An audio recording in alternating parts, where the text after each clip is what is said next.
Juan Kapitulo 6, versikulo 35. Si Jesus miingon kanila, Ako mao ang pan nga naghatag sa kinabuhi.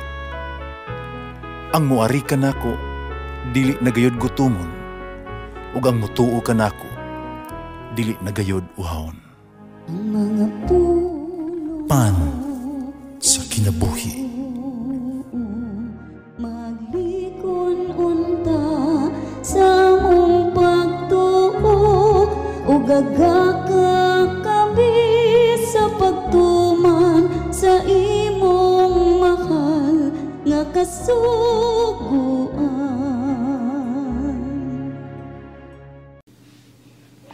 Ang ginumanaa kaninyo, Santos ng Ebanghelyo sumala ni San Juan. Ang pundo sa katawhan miingon ngadto kang Hesus.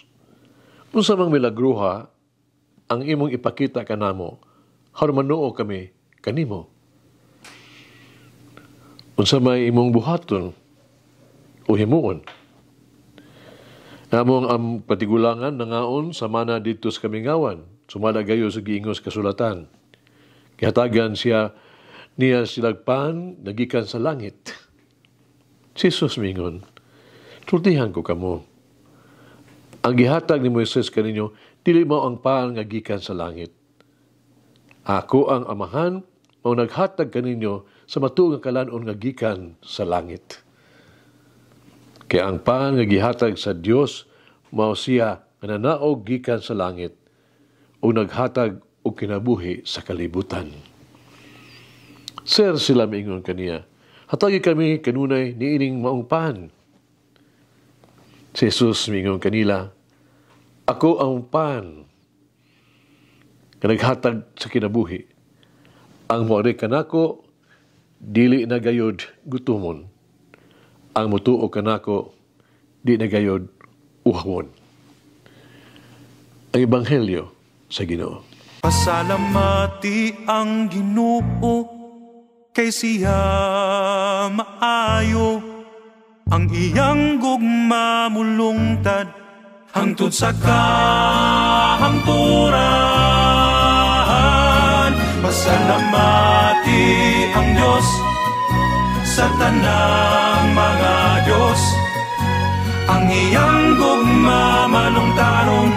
Pasalamati ang Ginoo sa mga Ginoo, ang iyang gugma balungtaron.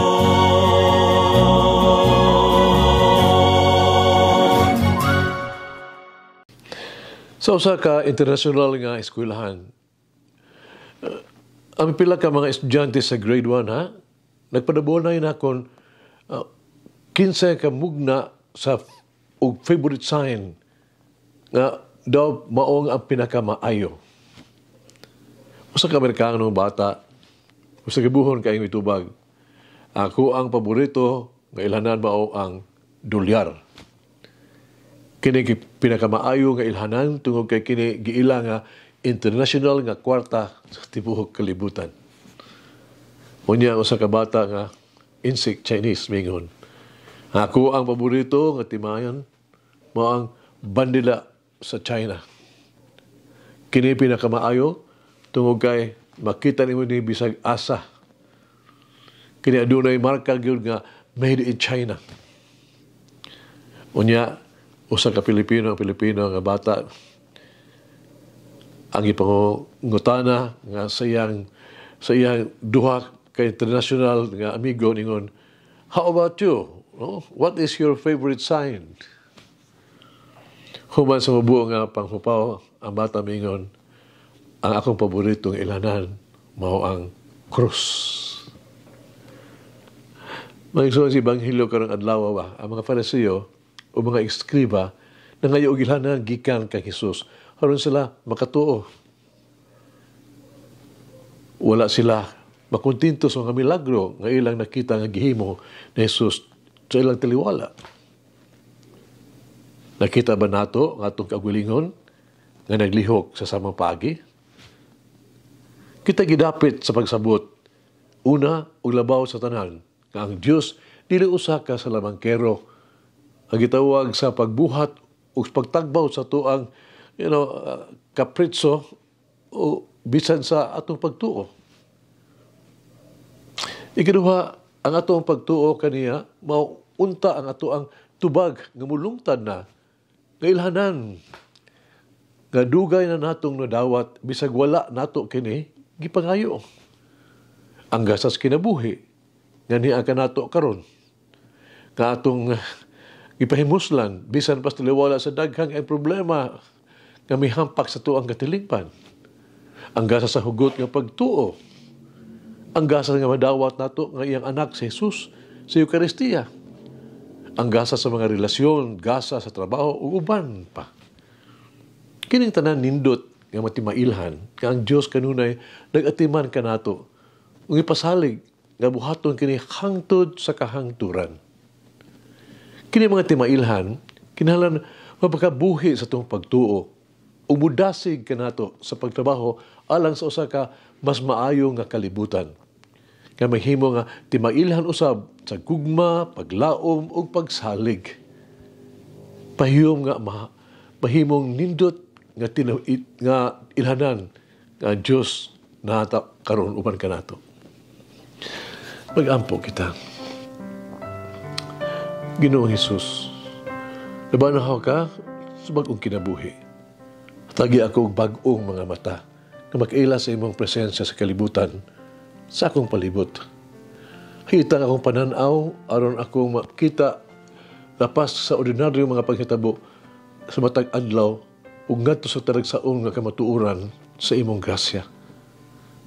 Pasigaan ako ang panglantaw sa kalibutan was na bag-o nga paglaom sa pag-abot sa imong gingharian.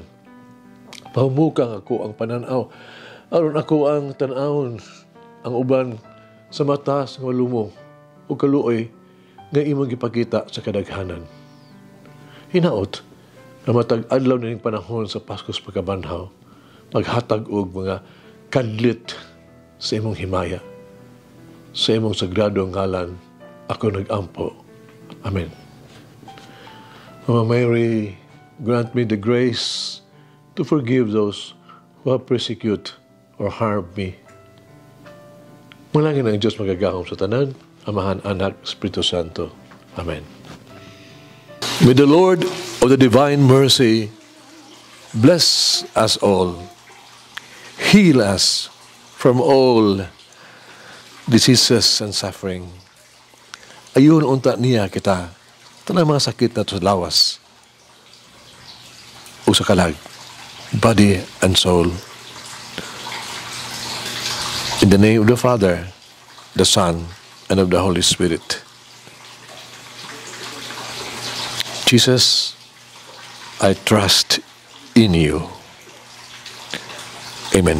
Whoever eats the bread of life will never hunger, says the Lord.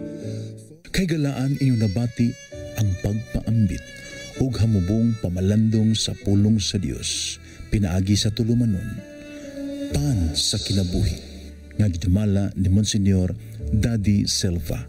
Hangtod na usab sa sunod higayon, daghang salamat. The bread of